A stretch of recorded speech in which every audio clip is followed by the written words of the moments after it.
안녕하세요. 공인중개사 시험을 과목별로 정리하는 시간, 시니어를 위한 공인중개사 마스터입니다. 이 민법의 기초를 제대로 다져놓지 않으면 다른 과목들을 공부할 때 또다시 공부해야 할 과목 내용들이 많아진다고 하는데요. 때문에 공인중개사 민법을 어느 정도 수준까지 좀 올려놓은 다음에 나머지 과목들의 진도를 나가는 게 중요하다고 합니다. 저희가 기초부터 아주 탄탄하게 다질 수 있도록 강의 진행하고 있으니까요. 하나도 놓치지 마시고 챙겨가시길 바랄게요. 그럼 김영석 교수님의 강의 청해 듣도록 하겠습니다. 박수로 맞아주세요.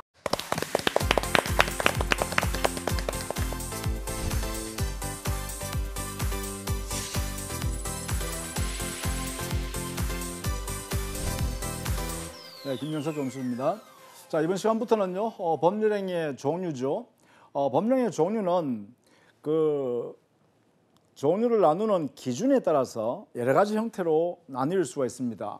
예컨대 의사 표시를 개수 가지고 나눈다면 단독행위, 즉 의사 표시 한 개로 이루어지는 것을 말하죠. 또 계약, 의사 표시 두 개예요. 두 개 이상이죠. 또 합동행위 역시 의사표시 두 개 이상이에요. 그렇다면 계약과 합동행위를 구별하는 것은 그 의사표시의 개수는 두 개 이상이니까 같아요. 그럼 이 두 개를 나누는 방법은 그 의사표시의 방향을 가지고 나눕니다. 계약은 의사표시가 서로 마주 보는 형태로 이루어지는 형태고요. 합동행위는 의사표시의 개수가 여러 개가요, 같은 방향으로 이렇게 모이는 것을 말합니다.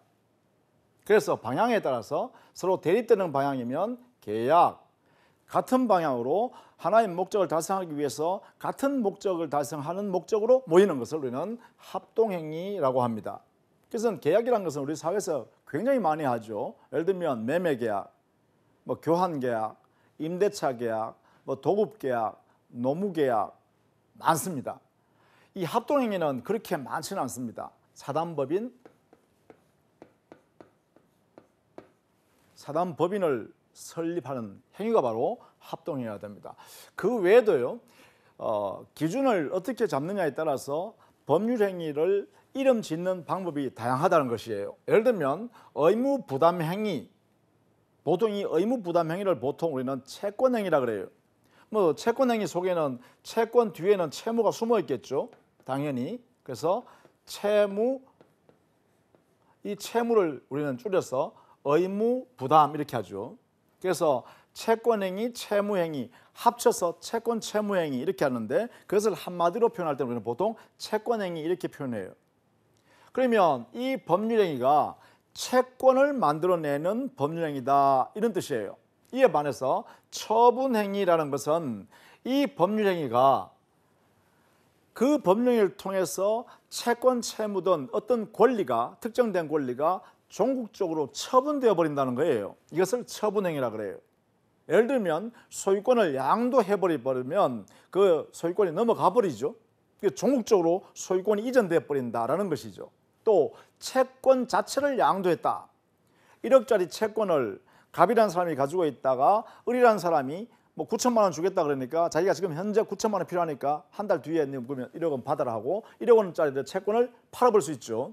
이때 채권을 양도한다라고 하고 이 채권 양도 행위도 처분이죠. 채권 자체가 종국적으로 이전돼 버리니까요. 그래서 이것도 처분행위라 합니다. 그러면 여기에 있는 채권행위와 처분행위의 큰 차이점은 채권행위라는 법률행위는 채권이 발생하니까 상대방한테는 채무가 발생해요. 채무가 발생하니까 의무를 이행할 내용이 남아있죠. 그러나 이 처분행위는 반드시 그 권리가 종국적으로 변동이 생깁니다. 즉 그 권리가 종국적으로 이전되어 버린다는 거예요. 그렇다면 여기는 그 이후에 채무가 남지 않는다는 것이죠. 그런 면에서 두 개가요, 법령의 형태를 나눈다 이렇게 보는 것이죠. 보통 우리 채권행위 여기에 대한 것들이 주로 매매계약이라든지 교환계약이라든지 임대차 계약이라든지 이렇게 일반적인 계약 형태가 대부분이 채권행위입니다. 왜냐하면 매수하게 되면, 즉 매매 계약을 하게 되면 매도인은 재산권을 넘겨줄 채무, 의무를 부담하죠. 또 매수인이라는 한 사람 있죠. 이 매수인은 매도인한테 약속한 대금을 지급할 의무가 있죠. 그러니까 그 의무를 남겨둔다는 거예요. 그래서 매매 계약은 채권행위에 포함된다 이렇게 해석해요. 처분행위 같은 경우에는 내컨대 저당권을 설정했다라고 하면요, 저당권이라는 물권이 발생해 버리죠. 또 전세권을 설정했다라고 하면 전세권이 발생해 버리죠. 그렇게 거래행위가 전국적으로 완성되어 버린 것을 우리는 처분행위라 합니다. 이렇게요. 또 그 외에도요, 여기에 주된 행위와 종된 행위가 있다 했죠. 즉 법률행위의 형태가 어떤 법률행위에 붙어서 만들어져 있는 법률행위예요. 이걸 우리는 종된 법률행위라고 그래요. 이 종된 법률행위가 주된 법률행위에 이렇게 붙게 되죠. 그래서 우리는 어떤 예를 들 수 있냐면, 만약에 우리가 은행에 갔어요. 내가 아파트를 살 때 돈이 부족하니까, 대금이 부족하니까 은행에서 대출을 받습니다. 그러면 은행은 그 아파트에 저당권, 근저당권을 설정하고 난 뒤에 돈을 주죠. 빌려줍니다. 그러면 돈을 빌리는 것을 대출행위인데요. 이것을 민법적으로는 금전 소비대차라 그래요. 금전 소비대차 계약을 하고요. 이 돈을 빌려주고 빌리는 행위가 있으니까 어떻게 돼요? 저당권을 설정하죠. 근저당을 설정하죠. 따라서 여기에 따라서 근저당 설정 행위를 한다 그죠? 이렇게 합니다. 근저당 설정. 그러면 금전 소비대차라는 주된 행위를 하니까 근저당권을 설정해 주는 행위를 하게 된다. 이렇게 되겠죠? 그래서 이 근저당 설정 행위가 종된 행위가 될 것이고, 금전 소비대차 계약, 이 계약이 바로 주된 행위가 되겠죠. 이런 관계로 이루어질 때 우리는 주된 행위, 종된 행위, 주된 행위, 종된 행위 이렇게 붙인다라는 거예요. 이렇게 법률행위 형태를 다양하게 이렇게 분류할 수 있다라는 것이다. 그 다음에 이러한 법률행위가 만들어졌을 때 그 행위 안에는요, 당사자가 의도하는 바가 있습니다. 그 행위를 통해서 어떠한 목적을 달성하려는 의도가 있어요. 예를 들면 매매 계약을 했다라고 하면 매도인은 대금을 받을 의도가 있을 것이고요. 매수인은 당연히 매매 목적했던 권리를 취득할 의도가 있겠죠. 또 임대차 계약을 한다면 당연히 임대인의 입장에서는 월세와 보증금을 받을 의도가 있을 것이고, 임차인은요, 당해 임차 목적물을 인도받아서 사용할 의도가 있겠죠. 이러한 의도를 실현하기 위해서 여러 가지 행위를 하게 되는데, 그 안에 말입니다, 이 의도가 불분명한 경우 어떻게 할 거냐라는 거예요. 도대체 어떤 의도를 했을까? 이러한 거래 행위를, 즉 법령이라는 행위를 왜 했을까라는 것을 모를 수가 있어요. 애매할 수가 있어요. 또는 두 개 이상으로 해석되는 경우가 있어요. 그럴 때는 당사자가 이러한 법률 행위를 왜 했는가, 의도가 무엇인가, 목적이 무엇이, 이것을 확인하는 방법이 있어야 되는데, 그 방법이 바로 법률행위 해석이라고 합니다. 그래서 법률행위 해석이란 법률행위의 내용을 명백히 밝히는 거다. 그래서 이 행위를 한 당사자가 이런 의도를 가지고 이 행위를 했다라고 확정 짓는 것을 우리는 법률행위 해석이라고 해요. 개념부터 이렇게 알아두시기 바랍니다. 이렇게. 그러면 이 해석할 때, 이 내용을 확정할 때 무엇을 가지고 해석하느냐라고 하면, 결국은 우리는 밖에서 표시 행위하는 것을 보고, 아, 저 사람이 저런 행위를 하니까 이런 목적이 있구나, 이런 의도가 있구나, 이렇게 알 수 있겠죠. 그래서 결국은 표시 행위를 가지고 그 행위에서 추구하려는 의도를 추측해서 끄집어내는 거죠. 그것을 우리는 표시 행위의 객관적 의미를 법적으로 밝히는 것이다, 이렇게 표현한 거죠. 이걸 객관적 의미를 명백히 하는 것이다, 이렇게 했어요. 결국은 그것은 표시행위는 어디서 나타나는 거냐? 바로 표시행위는 바로 의사 표시할 때 이 표시행위가 여기 표시죠. 이렇게 해요. 그러면 결국은 의사 표시 안에 있는 표시행위를 가지고 그 사람의 의도를 밝히는 거다. 그렇게 되니까 법률행위 해석이란 말은 다른 말로 교체를 하면 어떻게 돼요? 바로 의사 표시의 해석이다, 이렇게 해야 되겠죠. 왜? 표시 행위를 가지고 해석해서 그 사람의 행위의 목적을 밝혀내는 것이니까 결국은 의사 표시 안에 있는 표시 행위니까. 그래서 의사 표시를 해석하는 것이 곧 법령의 해석에 해당된다, 이렇게 해석할 수 있겠죠. 자, 이렇게 이 해석하는 방법이 어떤 게 있느냐 구체적으로 이렇게 물어보겠죠. 이때 우리는 이렇게 해석합니다. 자연적, 규범적, 보충적 해석 방법을 동원한다. 그래서 자연스럽게 당사자 의도대로 그 의도를 밝혀서 그 사람의 의도가 이것이다라고 해석하는 방법을 자연적 해석이라고 그래요. 규범적 해석이라는 것은 그 말한 사람을 그 사람의 마음을 읽어낼 수 없으니까 표시 행위를 가지고 이 사람이 이런 의도를 가지고 해석했구나라고 그래 상대방 입장에서 해석하는 것을 뭐라 그러냐? 규범적 해석이라고 그래요. 대체로요, 이 규범적 해석이 일반적으로 해석하는 방법입니다. 그래서 원칙적으로 해석하는 방법은 규범적 해석이다 이렇게 해석할 수 있겠죠. 왜냐하면 표의자, 말한 사람의 마음속에 있는 의사를 자연스럽게 끄집어낸다는 것은 현실적으로 신이 아닌 한 어렵다는 것이죠. 그래서 표시행위에 나타나 있는 그 내용을 그 사람의 의도구나라고 추측할 수밖에 없다는 것이죠. 이것을 바로 우리는 규범적 해석이라 합니다. 자, 그런데 법령의 내용을 확정하려고 들여다보니까 도대체 당사자 의사를 표시한 행위가 아무것도 없어요. 다른 말로 하면 공백이 있어요. 법령이 안에 공백이 이렇게 남아있다는 거예요. 이 공백을 메꾸어 넣어야 할 필요가 있는데 메꾸어 넣기 위해서 근거가 없다는 거예요. 메꾸어 넣기는 방법이. 그럴 때는 우리는 뭐냐? 결국은 아마도 이 보통 사람이라면 이런 의도를 가지고 이러한 거래행위를 했겠지? 이렇게 해석한다는 거죠. 그것을 뭐라고 하냐면 보충해서 해석한다 해서 보충적 해석이라고 그래요. 그래서 보통 이것을 자연적, 규범적, 보충적 해석을 이렇게 표현합니다. 자연적 해석은 말하는 사람 입장에서 그 사람은 마음을 먹은 대로 해석해 주는 방법. 즉 이걸 우리는 뭐라 하냐면 표의자의 말한 사람, 그 사람의 진의대로 해석한다. 마음속에 있는 그 의도대로 해석한다라고 해서 자연스럽다 해서 자연적 해석이라고 그래요. 그래서 자연적 해석은 표의자 입장에서 그 사람의 마음속에 있는 진의대로 그 사람의 의도를 확정해 주는 방법을 바로 자연적 해석이라고 그래요. 그런데 이 규범적 해석이라는 것은요, 표시 행위에 담겨져 있는 내용을 그 사람의 의도라고 해석해 버리는 거죠. 그러니까 이 표시 행위는 상대방 입장에서 그 표시를 받은 상대방 입장에서 이 사람이 이런 표시하니까 이런 의도를 가지고 있겠구나라고 상대방이 해석하는 거죠. 그러니까 이 규범적 해석은 상대방 입장에서 그 사람의 표시 행위를 가지고 그 사람 마음속에 있는 것이 이럴 것이라고 추측해 버립니다.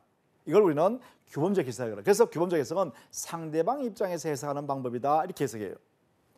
그 다음에 이 보충적 해석은 결국은 법령이 안에 있는 내용이 근거가 없다, 공백이 있다. 그러니까 이 공백을 메꿔야 될 필요가 있는데 도대체 근거가 없기 때문에 해석할 방법이 없다. 이럴 때는 결국은 제3자 입장에서 가장 객관적 입장에 있는 제3자가 아마도 보통 사람이라면 이런 행위를 했겠지? 라고 보충해서 집어넣어서 그 사람의 의도라고 간주하는 거예요. 즉 가상적으로, 가정적으로 이러한 의도가 있었겠구나라고 제3자가 확정해 집어넣는 해석 방법을 바로 보충적 해석이라 그래요. 그래서 이 세 가지 해석 방법을 총동원해서 당사자가 한 행위의 목적을 밝혀서 확정하는 것이 바로 법령의 해석이라고 합니다. 이럴 때 자연적, 규범적, 보충적 해석할 때는요, 반드시 해석하는 기준이 있어야겠죠. 그 기준이 바로 당사자 목적이 명백하면 그 목적에 따라서 해석한다. 그래서 이게 1순위로 기준을 삼아야 될 법령의 해석의 기준입니다. 표준입니다. 목적이요, 당사자 의도요. 그 당사자 의도가 명백한 것이 나타나 있지 않다면 그때는 두 번째, 그 두 사람 사이에 존재했던 사실상 존재하고 있는 관행, 두 사람이 이제까지 옛날부터 지금까지 계속 반복적으로 해온 것이 있다면 그 내용이 이번에도 그 내용으로 했겠지? 이렇게 해석해야겠죠. 그게 바로 사실 관습이라 그래요. 사실상 당사자의 사이에 관행적으로 계속 반복되어 오던 거래가 있었다면 이번 거래도 과거처럼 그렇게 했겠지. 이렇게 해석한다는 거예요. 그리고는 사실은 관습을 기준으로 해서 해석한다. 이렇게 해석하죠. 만약에 이 사실인 관습조차도 없다면 그때는 우리 민법에 있는 임의 법 규정을 가지고 해석합니다. 우리 민법에 이러이러한 해석을 할 수 있다, 이렇게 하는 것을 같다, 이렇게 규정되어 있는 이 임의 규정을 세 번째 해석 기준으로 삼습니다. 그런데 만약에 목적도 밝힐 수 없고 사실인 관습인 관행도 없고 또 우리 민법에 아무리 찾아봐도 그에 맞는 임의 법규도 존재하지 않는다 라고 하면 마지막 기준으로는요, 바로 신의 성실의 원칙, 이걸 줄여서 신의칙이라고 합니다. 신의 측에 근거해서 아마도 이런 내용으로 해석해야겠구나라고 한다는 것이죠. 그래서 이것은 최후적으로 마지막으로 해석 기준으로 삼는 기준이다. 이렇게 하시면 되겠죠. 그래서 우리는 법령에 해석할 때 마음대로 해석하는 것이 아니라 이러한 기준에 터잡아서 순차적으로 해석합니다. 즉 앞에 것이 없을 때 그 뒤에 것을 해석하는 기준으로 삼습니다. 이렇게요. 그래서 목적, 사실인 관습, 임의법규, 신의 성실의 원칙에 따라서 법령의 목적을 해석해 나간다라는 것이죠. 자, 이렇게 해서요. 법령의 일반적인 내용에 관한 설명을 했습니다. 이제부터는요. 그 법령이 안에 가장 중요한 요소가 뭐라 했냐면 의사표시라고 했습니다. 즉 법령이라는 행위를 하려고 그러면 그 개개인은 의사표시를 해야 된다고 했어요. 예를 들면 매매계약을 이렇게 체결했다라고 하면 매매계약, 그러면 매도한 사람이 있을 것이고 매수하는 사람이 있겠죠. 매수하는 사람요. 그래서 매수하려는 사람이 상대방한테요. 그 건물 내한테 10억에 파세요. 이렇게 표시하는 것을 말하냐면 우리는 청약의 의사표시라고 그러죠. 청약했다 그러죠. 이에 대해서요. 그 좋습니다. 내가 당신이 10억 준다면 이 건물 소유권을 내가 당신한테 팔겠습니다. 이렇게 받아들이죠. 이 받아들이는 내용을 말하냐면 승낙의 의사표시라고 합니다. 그래서 두 의사표시가 이렇게 합쳐지니까 이 매도인과 매수인 사이에는 바로 매매 계약이 이렇게 만들어집니다. 완성이 됩니다. 그러면 결국은 이 매매 계약이 완성되려면 어떻게 해야 되죠? 청약이나 의사표시와 승낙이나 의사표시가 반드시 존재해야 된다는 거예요. 그래서 이 의사표시를 우리는 공부하는 거예요. 지금부터. 이것이 바로 의사표시란다. 이때 그러면 의사표시 뜻을 뭐라 쓸 것이냐. 여기에요. 우리 민법에서요. 법에서 모든 교재에 보시면 제목이 나오면 첫 번째 제목이 의의 되어 있습니다. 이 의란 말이 바로 뜻, 이런 개념입니다. 뜻. 의사표시의 뜻이 뭐냐 이런 뜻이에요. 또는 이렇게 되겠죠. 의사표시의 의미가 뭐냐 이렇게 되겠죠. 그래서 의라는 의미는 이렇게 해석하면 됩니다. 의라는 것은 의사표시의 뜻을 여기에 설명했다. 그래서 읽어보시면 되겠죠. 의사표시란 표의자가 말한 사람이요. 일정한 법률 효과, 효과는 권리 의무를 만들어내려는 것이에요. 그것을 의욕하는 의사를 외부에 표현하는 것을 말한다. 그렇죠. 마음먹은 의사를 외부에 드러내는 행위를 의사표시라고 해요. 마음속에 내가 10억에 팔아야지 라고 마음을 먹은 다음에 상대방한테요. 내 건물을 10억에 팔 테니까 살래? 이렇게 한다는 거예요. 이때 밖으로 드러내는 것을 표시행위, 마음먹은 것을 말해요. 의도 이렇게 하죠. 그 의도를 밖으로 표시하는 이 전체를 말하느냐 의사표시라고 한다는 것이에요. 그래서 보통 청약, 승낙이 대표적인 의사표시의 예가 되겠죠. 자, 그러면 이 의사표시가 유효하기 위해서는 어떻게 필요하냐? 크게 두 가지가 필요합니다. 여기 있죠. 첫 번째는 반드시 의사와 표시가 일치해야 합니다. 이걸 첫 번째요. 의사와 표시가 일치해야 합니다. 이 말은 말하는 표의자가 당사자 마음속에 있는 의사를 결심한 다음에 밖으로 상대방한테 표시해야 될 거 아닙니까? 이 표시하는 행위하고 마음속에 있는 의사하고 일치되게 이루어져야 된다는 거예요. 이렇게 해야 의사가 제대로 표시되었다라는 것이죠. 첫 번째입니다. 일치. 두 번째는 자, 일치한다 하더라도 이 의사를 결정한 사람이 자유로운 의사를 결정해야겠죠. 즉 다른 사람으로부터 사기를 당했거나 다른 사람으로부터 강박을 당해서 겁이 나서 공포심이 생겨서 상대방한테 의사표시했다면 이것은 온전하고 완전한 의사표시가 아니다. 그죠? 이렇기 때문에 두 번째 요건이 뭐냐? 바로 하자가 없어야 한다. 이 하자가 없다는 것은 이 하자라는 의미가요. 사기나 강박이 없다라는 뜻입니다. 이 행위가 없다는 것입니다. 즉 타인으로부터 사기도 당하지 않았고 강박도 당하지 않은 상태에서 자유로운 상태에서 상대방한테 의사를 결심한 다음에 표시하는 것을 말해요. 그렇게 되어야 온전하게 의사와 표시가 일치되어 유효한 행위를 할 수 있다는 것입니다. 그래서 의사표시의 유효 요건은 두 가지예요. 크게요. 의사 표시가 일치하고 외부로부터 사기나 강박 상태가 없는 하자가 없는 상태로 의사 표시가 이루어져야 한다. 이런 이야기예요. 이렇게 되면 당사자 의도한 대로 법률 행위가 유효가 될 수 있다는 것이죠.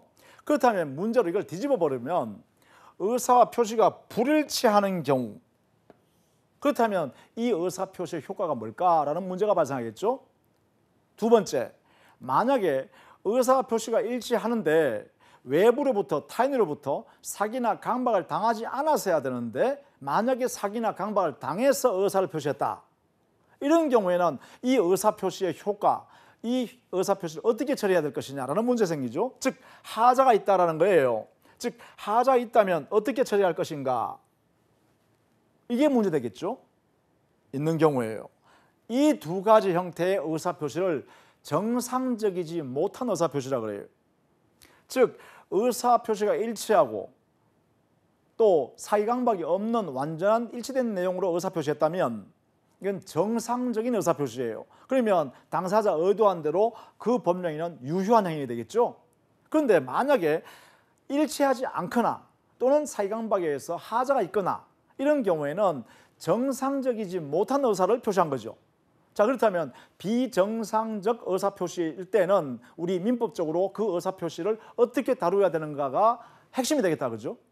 그래서 지금부터 하나씩 살펴보도록 하겠습니다. 자, 먼저 의사 표시가 불일치하는 경우예요. 불일치하는 경우에는 우리가 민법에는 세 가지로 나누었습니다. 그런 형태의 의사 표시를. 첫 번째는 말하는 표의자가요, 자기 마음속에 의사를 가지고 있는 의사하고 외부로 표시하는 행위가 불일치하는 내용으로 표의자가 스스로 결심을 해서 표시했어요. 즉 불일치하는 사실을 알면서 했다는 거예요. 예를 들면 자기 마음속에는 자기의 소유 권리를, 즉 건물의 소유권을 자기 친구한테 줄 생각이 없습니다. 그냥 공짜로 정리할 생각이 없어요. 그런데 친구들이 많이 모였으니까 거기서 자기가 한번 힘을 자랑하고 싶었어요. 친구한테요. 야, 내 건물 하나 줄 테니까 이걸로 너 먹고 살래? 라고 표시했다는 거예요. 그렇다면 이때 의사를 표시하는 내용을 보면 마음속에 의사를 자기는 줄 생각 없는데 밖으로 표시하는 행위는 어떻게 했어요? 야, 내 공짜로 줄 테니까 가질래? 이렇게 했단 말이에요. 그러면 마음속에 있는 의사와 밖으로 표시하는 행위가 불일치하죠. 불일치하는 것을 누가요? 표의자 스스로가 만들어서 알면서 했죠. 이게 우리는 첫 번째, 이걸 우리는 진이 아닌 의사표시라고 합니다. 그걸 줄여서 비진의 표시라고 하고 이것을 우리 민법에 107조에서 만들어 놨습니다. 비진의 표시요. 두 번째는 통정의 표시라는 것이 있는데 그것은 뭐냐면 의사 표시가 불일치한 상태를 상대방과 내통해서 짜고 하는 거예요. 이것을 우리는 통정했다라고 표시해요. 그래서 가짜로 허위로 만든 표시행위라는 거죠. 그래서 우리는 통정 허위 표시를 우리 민법 108조에서 규정해놨어요. 그 다음 세 번째는요, 의사 표시가 불일치하는 것을 말하는 표의자가 모르고 하는 경우예요. 이걸 우리는 뭐라 하냐면 착오로 인한 의사 표시라고 해요. 착오가 있었다라고 해요. 이것을 우리 민법 109조에 정해놨어요. 그래서 107조, 108조, 109조에서 비정상적 의사표시 형태 중에서 의사표시가 불일치하는 형태로 만들었다. 그 다음에요, 사기 강박에 의한 의사표시로는 하자 있는 의사표시라 그래요. 이것을 우리 민법에는 110조에서요 사기 강박으로 인한 의사표시, 그것을 어떻게 처리한다라고 규정을 두었죠. 이러한 형태로 나누어서 정리해 두었습니다. 특히 이 110조는 개인의 의사결정의 자유를 제3자가 다른 사람이 침범한 거죠. 개인의 자유권을 침범한 것이기 때문에 그 침해 당한 사람을 보호할 필요가 법적으로 강력하죠. 그래서 그 법 규정인 110조는 강행법규라고 해가지고 당사자가 미리 포기하는 것도 효력이 없다. 내가 사기당해서도 나는 이 거래행위를 그대로 하겠다. 이런 것은 효력이 없다 그래요. 그래서 이 법 규정은 강행법규다 이렇게 해석해요. 강제적으로 반드시 이 법 규정 내용대로 실현되어져야 한다라는 뜻이죠. 이것을 우리는 하자 있는 의사표시라고 한다는 것이죠. 자, 그러면 구체적으로요, 그것을 정리해 보면 이렇게 된다는 거예요. 의사표시가 불일치하는 경우, 여기는 표의자, 말한 사람만이 스스로 의사표시 불일치한 사실을 만들어서 하는 것을 비진의 표시라고 하고 이것을 민법 107조에서 규정하고 그 표시행위는 이 표시행위는 그대로 책임져라. 그것을 유효라 그래요. 너가 말한 대로 책임을 져라. 이게 유효라 그래요. 왜냐하면 자기 스스로 그렇게 만들었으니까. 그 다음 두 번째, 쌍방이 모두 흠결이다 말은 서로 내통했다는 거죠. 내통했으니까 무효, 효력이 안 생긴다. 이렇게 되겠죠. 세 번째, 만약에 그 불일치를 모르고 있다라고 하면 우리는 착오한 의사표시를 한다. 그죠? 이때는 앞으로 우리가 열심히 배워야 될 내용으로서 그 의사표시는 취소할 수 있다. 즉, 그 거래행위를 없앤다. 이렇게 인정한다는 것이죠. 그 다음에요, 의사표시에 하자가 있는 경우입니다. 즉, 사기강박이 있는 거죠. 이런 경우에는 모두 취소할 수 있는 행위로 인정하고 이 규정은 110조 규정은 강행 규정이다 했죠. 강행 규정이다. 즉 당사자가 이것을 반드시 보호해 주겠다. 당사자의 이러한 행위는 취소권을 철저히 보호해 주겠다라는 거예요. 이렇게요. 자, 이런 내용으로 정리해 줄 수 있겠다라는 것이죠. 자, 그래서 이번 시간에는요. 이 비정상적 의사표시의 체계를 반드시 여러분이 이해해 두셔야 됩니다. 이렇게 정리를 해 두실 수 있어야 되겠습니다. 자, 수고 많으셨습니다.